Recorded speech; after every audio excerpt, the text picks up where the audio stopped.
Plant FAQs. Anthurium cirinoi. Anthurium cirinoi, a velvet jewel for plant enthusiasts. As a plant enthusiast, I'm always on the lookout for unique and captivating additions to my collection. The Anthurium cirinoi, with its stunning deep green, velvety leaves, has certainly captured my attention. But beyond its mesmerizing aesthetics, this aroid, a flowering plant related to lilies, offers a rewarding growing experience. In this FAQ, I'll address some common questions about the Anthurium cirinoi, providing insights to help you decide if this beauty belongs in your own home jungle. See more 1327 species and genus Anthurium at monsterholic.com. Is Anthurium cirinoi a rare plant? The Anthurium cirinoi isn't necessarily rare, but it's not as readily available as some of its more common cousins, like the Anthurium crystallinum.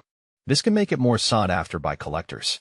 The good news is, with increasing interest in unique foliage plants, the Anthurium cirinoi is becoming more accessible. Keep an eye on reputable online retailers and specialty plant shops. Anthurium cirinoi versus Anthurium warocqueanum. Spot the differences. At first glance, the Anthurium cirinoi can be easily confused with its close relative, the Anthurium warocqueanum. Both boast velvety, heart-shaped leaves. However, there are some subtle distinctions. Leaf size. The Anthurium cirinoi generally has larger leaves compared to the warocqueanum. Leaf veins. The cirinoi's veins are often more prominent and have a slightly reddish hue, while the warocqueanum's veins are typically greener and less noticeable. Growth habit. The cirinoi tends to be a more vigorous grower, reaching a larger size overall. Remember, these are just general observations. There can be variations within each species, and some hybrids might blur the lines further. What kind of light does Anthurium cirinoi need? As a native of the Colombian rainforests, the Anthurium cirinoi thrives in bright, indirect light. Direct sunlight can scorch its delicate leaves. A spot near an east-facing window or filtered light through sheer curtains would be ideal. Avoid placing it in a dimly lit corner, as this can hinder growth and prevent it from producing its signature velvety texture. How often should I water my Anthurium cirinoi? The key to watering your Anthurium cirinoi is finding the balance between keeping the soil moist and avoiding waterlogging. Here are some tips. Check the soil. Stick your finger into the potting mix. If the topinch feels dry, it's time to water. Water thoroughly. When watering, soak the soil until water runs out the drainage holes. This ensures all the roots receive moisture. Allow drainage. Ensure your pot has drainage holes to prevent water from pooling around the roots, which can lead to rot. Adjust for season and environment. Watering frequency might change depending on the season and your home environment. During hotter months or in drier climates, you might need to water more frequently. Does Anthurium cirinoi need high humidity? Yes, the Anthurium cirinoi thrives in high humidity, similar to its rainforest origins.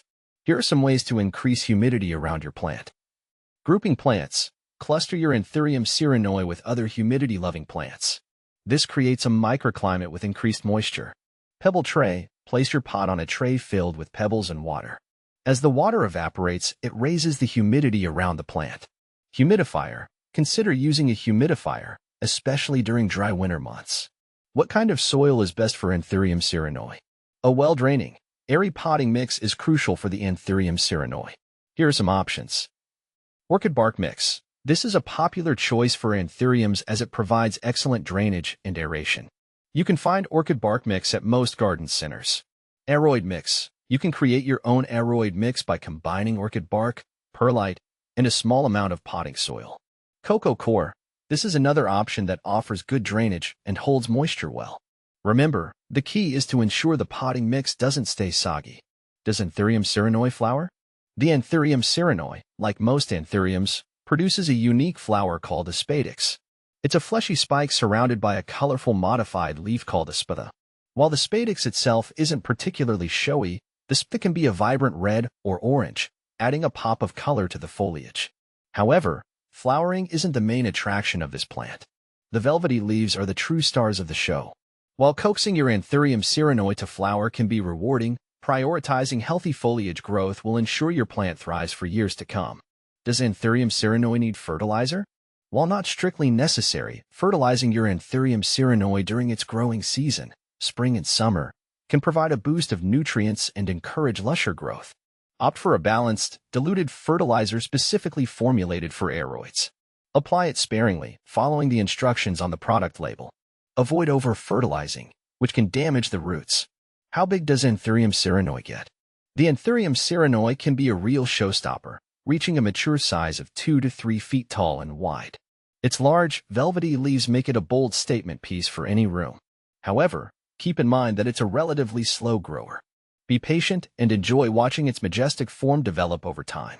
Is Anthurium cirinoi toxic to pets? Unfortunately, yes. The Anthurium cirinoi, like most anthuriums, is toxic to pets if ingested. The calcium oxalate crystals in the leaves can cause irritation, mouth swelling, and vomiting. If you have curious pets that like to nibble on plants, it's best to place your Anthurium cirinoi in a location out of their reach. How do I propagate Anthurium cirinoi? Propagating your Anthurium cirinoi is a great way to expand your collection or share this beauty with friends. The most common method is through stem cuttings. Here's a simplified process. Identify a healthy stem with at least one node, the bump where a leaf joins the stem. Using sterilized shears, make a clean cut just below the node. Pot the cutting in a well-draining mix, ensuring the node is buried slightly. Water lightly and maintain high humidity around the cutting. Provide bright, indirect light and be patient. Rooting can take several weeks. With proper care and a little patience, you can enjoy the captivating beauty of the Anthurium cirinoi for years to come.